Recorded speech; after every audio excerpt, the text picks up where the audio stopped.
كل الكمام اللي انتوا شايفينها دي على فكرة كاجوال، بس انا قللت عدد السنتيمترات بتاعت كل واحد فيهم وفتحت الجناب بتاعت الكم لغاية لما وصلت لشكل كم المصنع اللي انتوا شايفينه ده. التلات كمام دول ليهم نفس قياس الحردة، حردتهم كلها 30.5 سنتيمتر، وكل واحد من التلات كمام دول لما يتركب في نفس البلوزة هيكون الحركة جوه البلوزة دي مختلفة. يعني لو حد حرك دراعه جوه بلوزة الكم بتاعها لونه purple ده، هتلاقوا ان البلوزة كلها بتتحرك مع حركة الايد. هتشوفوا بقى ازاي ده هيفرق لما هنركب الكمام التانية، كم البوردرز بتاعته لونها اصفر وكم المصنع. هتشوفوا ازاي كل ما حردة الكم هتختلف التلبيس كمان هيختلف.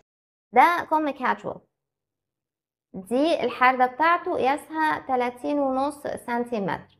انا دلوقتي عايزة اخلي الهدوم الحركة فيها اسهل.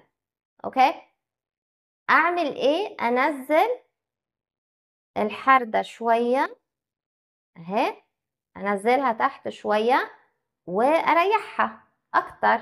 على فكرة الحردة دي برضو دي قياسها 30.5 سنتيمتر بالظبط. اوكي، لو قستها بالمازورة هتبقى نفس قياس الحردة دي. ازاي الاتنين نفس القياس؟ انا قلت ده في الفيديو اللي فات اللي هو part 1 بتاع مجموعة فيديوهات الكم، ان احنا بنفتح الجناب اكتر فنقدر ان احنا نريح الحردة. لاحظوا هنا تحت نفس نهاية الكم.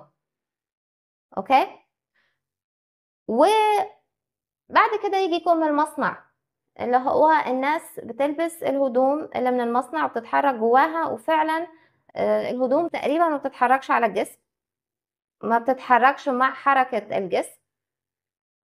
خليني اظبط لكم بس شوفوا هنا في حردة المصنع دي، حردة الكم بتاع المصنع عاملة ازاي؟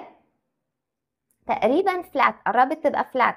يعني هنا في كيرف شوية وهنا في كيرف شوية.